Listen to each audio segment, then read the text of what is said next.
Hey everybody, hope you're well. Another week goes by and we're going to take a look at the ITV race on Saturday for GG.CO.UK. Don't forget the column will be up on Friday evening for the final selections, but it's a good chance to take a quick early look at the racing and just give you some initial thoughts. Obviously more work is going to be done on these cards, but let's kick straight on into it. 140 at Newbury is the first race on TV. Equilateral heads the market.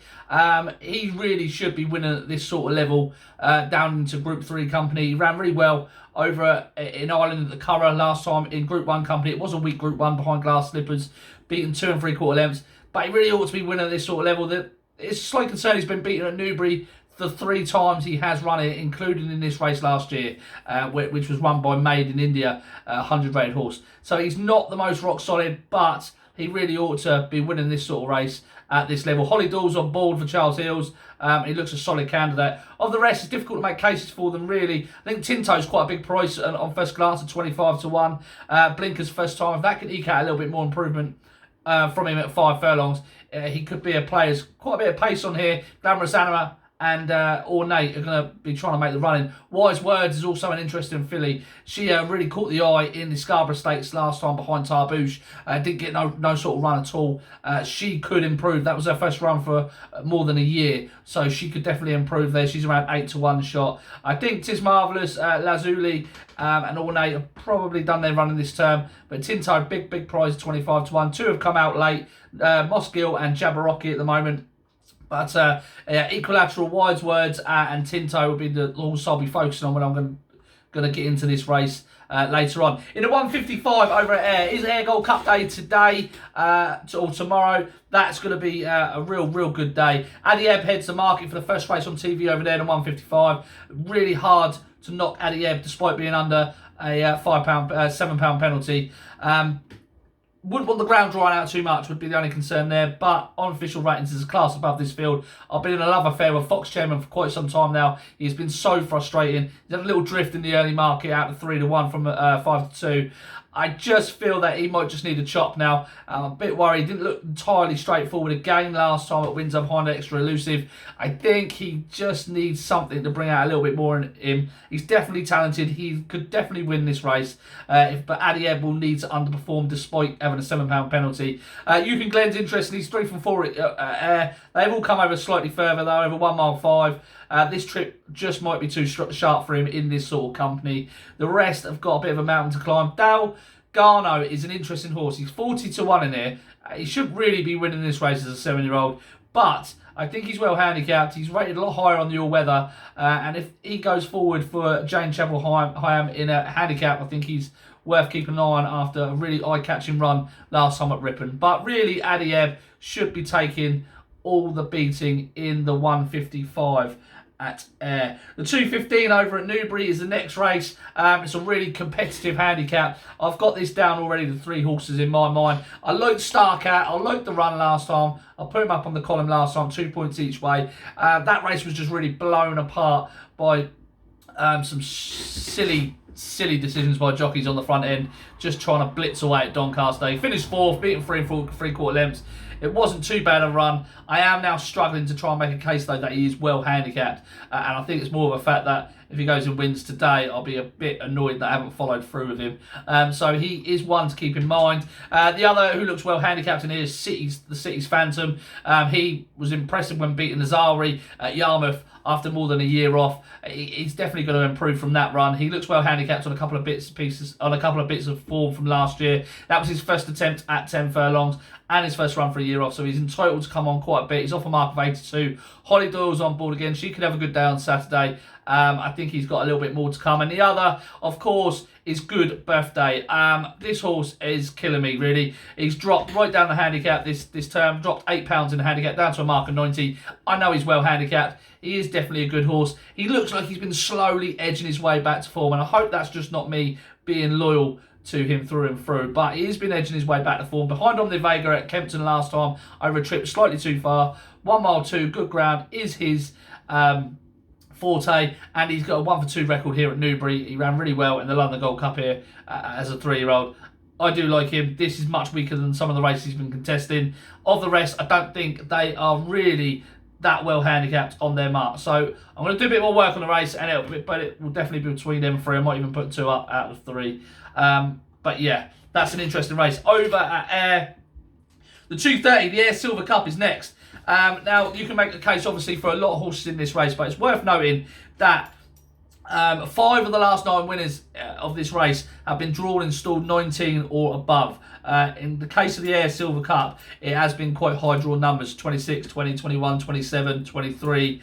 And it's really one of those races you can make a case for a lot. The favourite, King's Lynn, is drawn in 6. This horse does look really well handicapped off a mark of 94. He was impressive last year at Doncaster winning the 2-year-old sales race. He then ran at Doncaster on seasonal return after more than a year, or off just under a year off, and he chased home Starman, who obviously went on to win a subsequent listed race next time out. That horse is going to be pretty useful, that Starman, no doubt about that. So he lost nothing in defeat and chasing him home there. He's off a mark of 94. He's a 3-year-old. And I think he's got plenty more to come. Snazzy Jazzy won this as a 3-year-old back in 2018. And then you've got to go all the way back to 2010 for the other 3-year-old to win it. And no favourite has won this race in the last 10 years either. So that's a slight concern for him. But he could be anything, of course, yeah, that old saying. And you can make a case for a lot of horses in this race. Show Me is very interesting for me at 33-1. Dropped down the handicap this term. Looks to be working his way back to form. For Richard Fahey, normally does well at this meeting.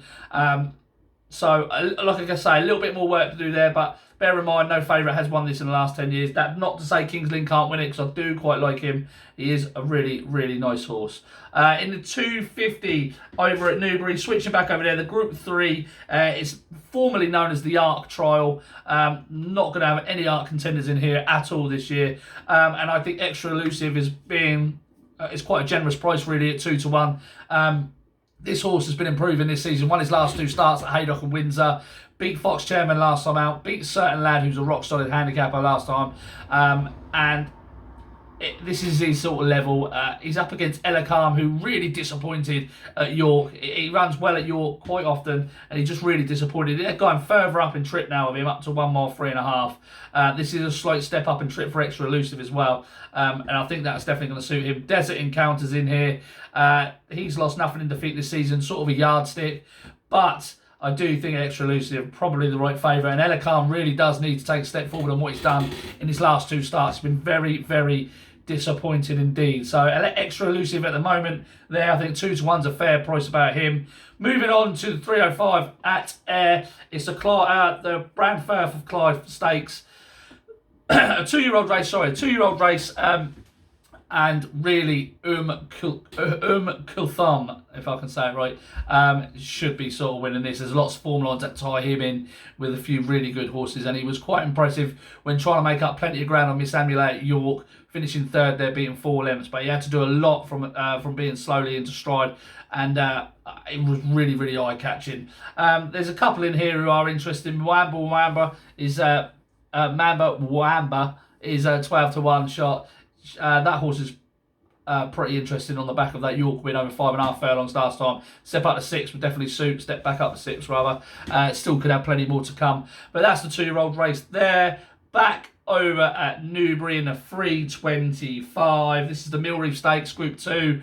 Again, I have this between the top 2 in the market. Boring as it sounds, but I do really want to get stuck into this race. So I'm going to do a lot more time figure work, etc. on this particular race, because I do like this quite a lot, and I think I can get a little angle into this one. 5,000-1 head to the market was absolutely mind-blowing at Newcastle on the all-weather last time. Reached a high level of form already rated 92 after 2 runs. He was behind Bahrain Pride on debut, and that horse won again next time out, recording the Racing Post figure of 102. So very tight between them two. Rim of a Master was 3rd over at Deauville in a Group 1. So sets the standard by far there. But again, I can't wait to get stuck into this race. Right, the last race of the day on ITV is the 340. It's the Ayr Gold Cup. 24 runners, big field handicap. You know you love it.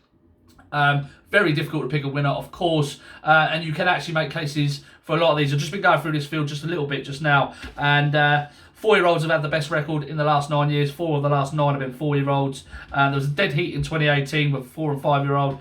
And in this race, 4 of the last 9 have been drawn 19 or higher. So it does really correlate with the Silver Cup. So it's probably worth keeping an eye on what they do in the Silver Cup, which side they go to, which side is favoured on the track, etc. But there are a lot of high numbers when going through the last 9 years of winners in the Silver and Ayr Gold Cups. So bear that in mind. Oh, and the other thing I would say as well, no, only one horse in the last 10 years has won this off a rating lower than 100. And that did come 10 years ago. So in the last 10 years, 100, 104, 104, 101, 110, 109, 101, 101. So you do want to be towards the top end of the weights. You do want to have a little bit of class about you. Staxton's very interesting. 2 of the last 9 winners came here off the back of wins at Ripon. Staxton's doing that for Tim Easterby. He's in fine form at the moment. And the other one that really does interest me is actually Kinran at a massive price of 33 to 1. First start after a wind up, drops down 6 furlongs for the first time. William Carver takes £5 off, puts him on a mark of 100 here. He could still have more to come. He is a 6-year-old, so he's pretty exposed, but this will be his first attempt at 6 furlongs. And he's really shaped like he wants this drop back and trip. So, could be very interesting. But again, yet to fill the final fields. But it's a real good day's racing on ITV, as it is every single week. Can't wait to get stuck in. Check out the GG column. Be online tonight, Friday nights, that is. And good luck. I'll see you soon.